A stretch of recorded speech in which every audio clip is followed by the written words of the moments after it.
नमस्कार मित्रों, मैं महेश कुमार प्रजापति फंडा ऑफ केमिस्ट्री ऑनलाइन शिक्षण में आज के वीडियो में आपका स्वागत करता हूं। आज हम चर्चा करेंगे इलेक्ट्रोकेमिस्ट्री पार्ट 3 अर्थात वैद्युत रसायन भाग 3।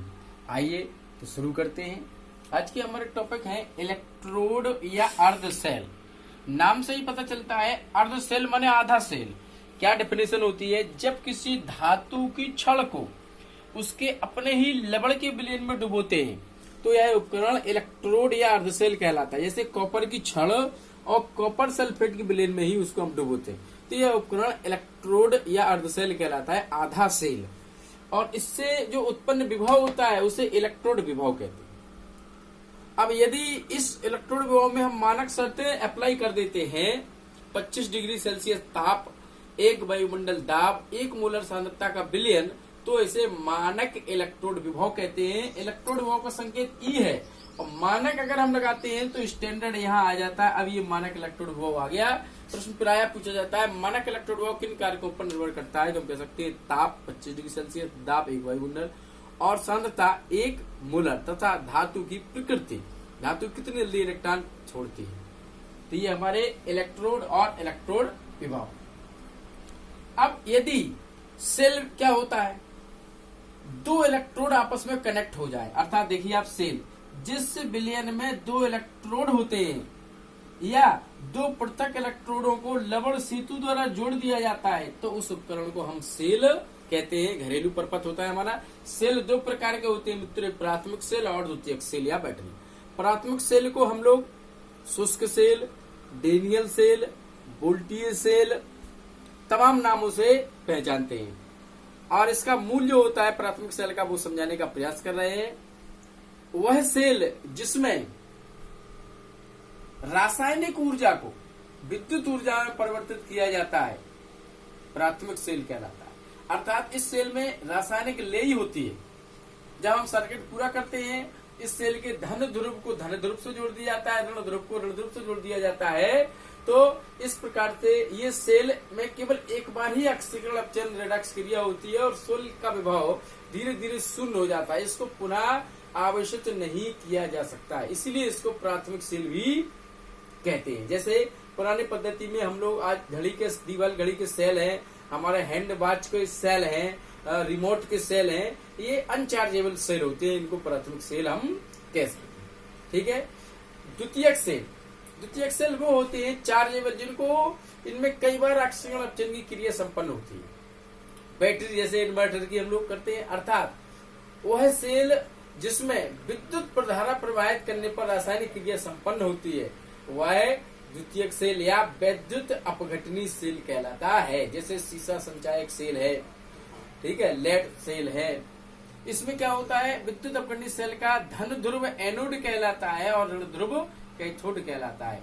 धन ध्रुव पर ऑक्सीकरण की क्रिया होती है और ऋण ध्रुव पर अपचयन की क्रिया होती है। जब दोनों को हल करते हैं तो इसका जो विभव होता है उसे हम सेल विभव कहते हैं। देखिए सेल विभव या रिडक्स विभव, किसी सेल से उत्पन्न जो विभव होता है उसे हम सेल विभव या विद्युत भाग बल कहते हैं। यह कैथोड और एनोड का बीजीय अंतर होता है। ध्यान रखना साथियों, हम लोग इलेक्ट्रोड विभव का मापन नहीं कर सकते, इट इज नॉट मेजरेबल, परंतु सेल विभव का मापन संभव होता है। और कैसे होता है?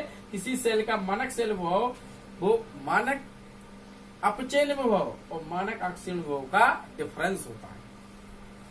मित्रों, यदि हमारे पास आधा सेल ही हो तब कैसे हम उसका मापन कर सकते हैं? तो इसके लिए वैज्ञानिकों ने एक मानक बनाया, मानक hydrogen electrode, standard hydrogen electrode. क्या होता है चित्र के माध्यम समझिए। प्लेटिनम का एक तार लिया जाता है, इसके निचले सिरे में एक कार्बन ब्लैक की पत्ती लगी रहती है जिसे 1 मोलर हाइड्रोजन अर्थात HCl H2SO4 के विलयन में डुबोते हैं और वहां पर ताप 25 डिग्री सेल्सियस, दाब 1 वायुमंडल रखते हैं और इस स्थिति में हाइड्रोजन गैस प्रवाहित करते हैं। तो ये जो उपकरण है ये इलेक्ट्रोड है, अर्थात आधा सेल बन जाता है और इसको हम कहते हैं हाइड्रोजन, मानक हाइड्रोजन इलेक्ट्रोड। इसकी सहायता से हम किसी इलेक्ट्रोड का विभव माप सकते हैं। यदि हमारे पास एक ही इलेक्ट्रोड हो तो ये मानक हाइड्रोजन इलेक्ट्रोड विभव, इसका मान स्वेच्छा से शून्य नहीं होता है, परंतु वैज्ञानिकों ने इसका मान शून्य माना गया है। अभी अगली वीडियो में हम चर्चा करेंगे विद्युत रासायनिक श्रेणी जो बनाई गई है उसको इसी का मानक लिया गया है, तो इसका मान शून्य माना जाता है, इसका मान शून्य होता नहीं है। अगर ये हमारे पास है और फिर कोई एक इलेक्ट्रोड हमारे पास आता है तो हम उसका विभव ज्ञात कर सकते हैं। कैसे, देख लीजिए। सपोज हमें दिया गया इलेक्ट्रोड कैथोड है, ये आप देखें जिंक का हमने लिया Zn+2 एरो Zn। कैथोड पे अपचयन की क्रिया होती है, इसको जब हम हल करते हैं तो मैंने बताया था इलेक्ट्रॉन का विनिमय होता है, तो यहाँ 2 इलेक्ट्रॉन ऐड हो जाएंगे तो यहाँ अपचयन होगा, यहाँ पर भी 2 इलेक्ट्रॉन ऐड होंगे। तो ऐसी स्थिति में हमने ये मानक हाइड्रोजन इलेक्ट्रोड लिया। अब ध्यान से देखें, आगे वीडियो में हम बताएंगे आपको कि जब हाइड्रोजन के सापेक्ष विद्युत रासायनिक श्रेणी बनाई जाती है तो ऊपर स्थित धातुएं अधिक सक्रिय होती हैं और वो ऑक्सीकरण का कार्य करती है। तो ये जिंक का अपचयन हमने लिया तो ये जो होगा वो एनोड का कार्य करेगा, क्योंकि जिंक का स्थान विद्युत रासायनिक श्रेणी में हाइड्रोजन से ऊपर है यदि सक्रियता अधिक है। तो हाइड्रोजन इलेक्ट्रोड हमारा कैथोड का काम करेगा। तो इस सूत्र में हमने देखा ई कैथोड माने हाइड्रोजन इलेक्ट्रोड होगा, तो हमने ये वाली वैल्यू 0, डिफरेंस माइनस और वैल्यू क्या की है माइनस की है, तो हमारा क्या का आया प्लस का 0.7। तो किसी भी स्थायी सेल के लिए हमेशा सेल विभव या रिडक्स विभव या विद्युत वाहक बल का जो चिन्ह होता है वो धनात्मक होता है। अब यदि हमें नीचे का कोई दे दिया जाए, कॉपर का स्थान विद्युत रासायनिक श्रेणी में हाइड्रोजन से नीचे, इसका आशय है कि कॉपर की सक्रियता हाइड्रोजन से कम है।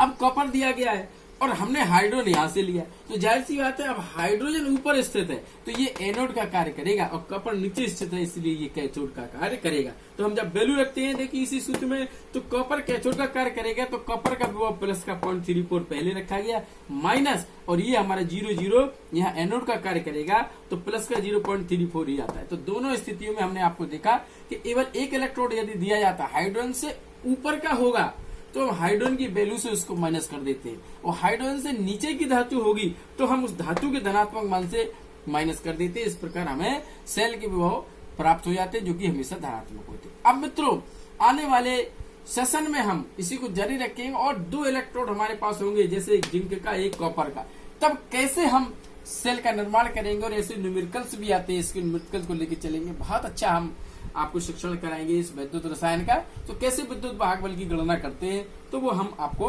क्लियर करेंगे।